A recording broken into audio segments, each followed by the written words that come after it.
Okay, 25th of October, Sunday. We have a problem with we have the same problem with the dishwasher.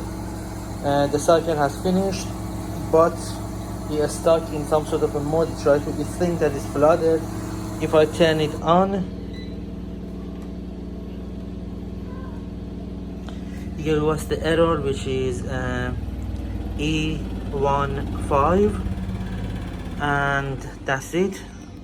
If I try to restart it by resetting it by holding that button for 3 seconds, 1, 2, 3, definitely nothing really happened.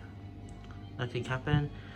So what is supposed to happen is it's supposed to say it has 1 minute to finish the cycle, but it didn't. So if I can, you hear the noise? It's a pump that is trying to get the water out of it because it thinks that it's flooded.